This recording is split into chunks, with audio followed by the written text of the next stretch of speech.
Kevin comes to emergency. I used to work in emergency medicine. Obviously, ED sees a lot of people who've had moments of foolishness that have caused them suffering. To err is human. I would not mock such victims of mere mortal frailty.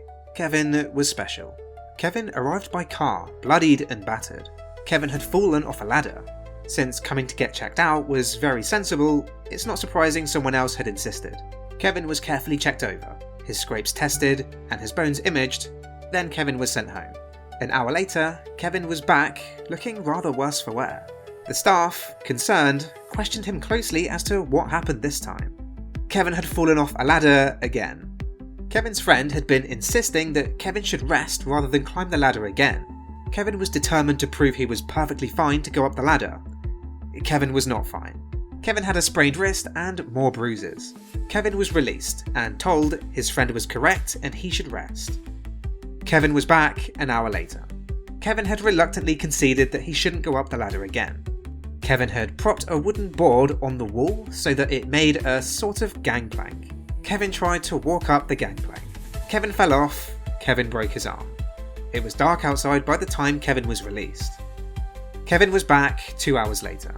Kevin had gone to the pub and began regaling the assembled with the tale of his adventures, then argued with another pub goer about the gangplank, specifically on the subject of whether it could have held his weight at all had he gone up further.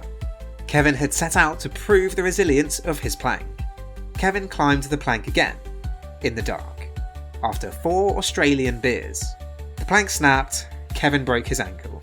Kevin got put on hold until a kind professional could come and assess whether he should be allowed to return on his own. Worryingly, the answer was yes. This is the mark of a true Kevin. Kevins are not about bad decisions were made. Kevins are all about bad decisions were made, then made again and again with nothing being learned. Kevina uses household bleach to dye hair. So, Kevina was one of my best friends growing up. More due to proximity, as she was the nearest neighbour my age. Sweet and funny, Kevina was also not the brightest bulb. When Kevina was born, she had blonde hair. Naturally, it darkened with age. Kevina hated that, so she tried sun in. Her hair turned tangerine blonde, and she hated that even more. So I suggested that she bleach her hair, as in hair dye. I probably should have been more specific in retrospect. However, most 13-year-olds don't need to be told that there is, in fact, a difference between hair dye bleach and household bleach. Kevina was excited, said she was going to do it that night and go super blonde. I was relieved and excited for her, as I thought I was about to finally hear the end of the seemingly never-ending hair saga. I went over to her house the next day. There Kevina was with tears in her eyes as her mum was cutting off her hair in uneven clumps. Bright blonde bits were strewn across the floor like some weird broken halo. My mind was racing, struggling to figure out what led us here. Did Kevina use too much dye? Leave it on too long? Forgot to wash out the sun in and some weird reaction occurred? I asked Kevina if she was okay and what happened. Through a mix of what was now streams of snot and those kind of tears you only get from ugly crying, she said, "I did what you said, I used bleach and now my hair is ruined." While Kevina glared at me balefully, a pit of my stomach dropped from a mix of guilt and fear. Guilt that I'd apparently destroyed my best friend's hair, and fear that Kevina couldn't handle this existential hair crisis, as she was already super self-conscious about her looks. As she continued to glare at me from under patches of hair that increasingly looked like a 3-year-old's effort to cut Barbie's hair, I struggled with what to say. Finally, I stammeringly mumbled in front of Kevina's mum, "I'm so sorry, Kevina and Mrs. Kevina. I didn't think this would happen." Great. There was a long pause as my mind raced about what could have gone wrong. I bleached my hair all the time and it never looked like this. What could have gone wrong? Was it the brand? After what seemed like hours of watching Kevina in absolute misery and just wanting to hug away my best friend's tears, I asked, "Kevina, I'm just so sorry. Maybe it was the brand or something. What brand did you use?" "Clorox," Kevina replied. Wow. I'd be lying if I said there wasn't a point in my life where I thought household bleach was what people used to dye hair, but being confident enough to actually use it is something else. Someone in the comments asks what happens next, and OP continues the story.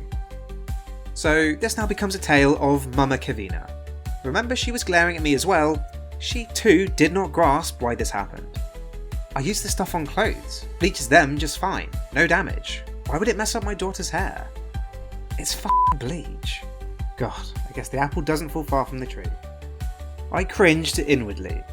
She has a bit of a temper, you see, and by bit of a temper, think pots and pans flying and an array of insults that would surprise a sailor in their ingenuity.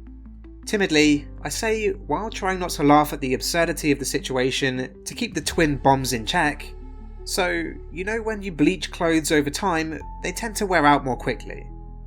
Yes, the mum agrees while staring blankly at me. Well, that's fabric being damaged, right? When things wear out. Another blank-faced yes from Mama K.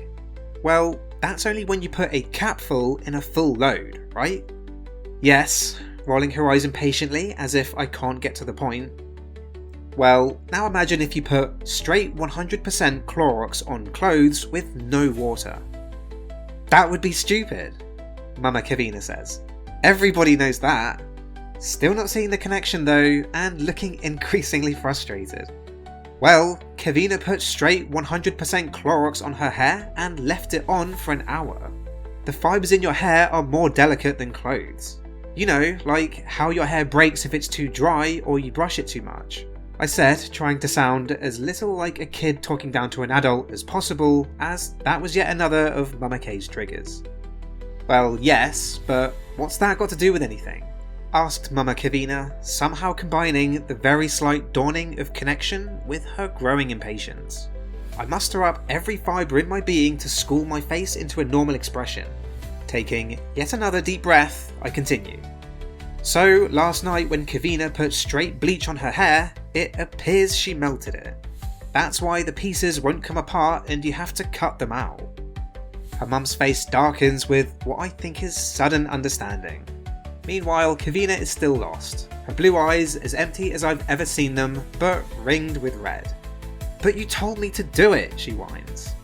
Mama K's face grows darker. A serious storm is brewing. I try another tack. Yes, I suggested you bleach your hair, Kevina. Again, I'm so sorry, it's a little messed up. Understatement of the year. Kevina snuffles dejectedly. I know you are, I just don't know why you'd do this to me. Mama K glowers even more darkly. Well, you know how some kinds of hair dye lighten your hair? That's called bleaching too. That's what I meant. Kevina's face flashes from dejected mourning of her hair to genuine anger. But you told me to bleach it. How was I supposed to know what you meant? Okay, so hair dye to go lighter is a different type of bleach than Clorox. It's made to lighten the weaker fibres in your hair. Hair dye weakens your hair over time, but Clorox is way too strong and that's what hurt your hair. I pause, hoping this helps. Still blank and accusing, but now confusion is mixed with the anger. Crap. When I said you might want to bleach your hair, that's what I meant. Anger again became dominant in Kevina's gaze. Why didn't you say so? Deep breath, trying to control my own rising frustration. I didn't think I had to. Mama K was so full of anger now. Well, you should have said something. How was I supposed to know Kevina was going to do that? I asked. Well, if you were a real friend, you would have known what she would do, Mama K roared. I'm sorry, I really didn't know. Get out! Mama K bellowed in a voice that suggests she meant business. I grabbed my backpack and headed to the door, still at a loss for how to make this better. But when she's angry like this, the best thing to do is to leave as fast as humanly possible. As I opened the door, I turned back hoping the situation had cooled a little. No such luck. I saw what was now most of Kevina's hair at her feet, from past her shoulders to the most lopsided pixie cut I'd ever seen. Get out! Mama K shrieked again. Two Kevina's eyes bored simultaneously into my back. Still no comprehension that this was not my fault. Monday was going to be fun. Although it was Kevina's idiocy that caused this, it may have helped if you'd taken some responsibility, as you did tell her to, quote, bleach her hair. But no one can fault a 13-year-old girl for assuming that her friend and mother, who regularly dyes their hair would know what that means. Kevin can't stop saying rope face. As you can assume from the title, that word is going to come up a lot, so just a heads up, I'm going to replace that with rope face. So this particular Kevin, like most Kevins, didn't have a filter whatsoever. He was known for saying and yelling inappropriate stuff. Kevin would scream "asshole," then get in trouble and yell it even more. Kevin would fart as loud as possible at every occasion. Kevin once told his mum he wouldn't go to prom because no one would f*** him. Kevin, at a child's birthday party in front of the parents, wouldn't stop talking about breastfeeding. He kept saying he was breastfed up until his dad caught him. Then shortly after, would yell to one of the children that he was breastfed from the tallywhacker. The laughter, of course, only encouraged this behaviour. The worst though was his use of the term rope face. A little background on why he loved that word. One day, while a group of friends of mine who all knew Kevin were hanging out, someone pointed out Kevin would get this weird look on his face sometimes. The best description I can give is from the movie Full Metal Jacket. Remember when that crazy dude went into the bathroom and started monologuing right before he killed the drill sergeant?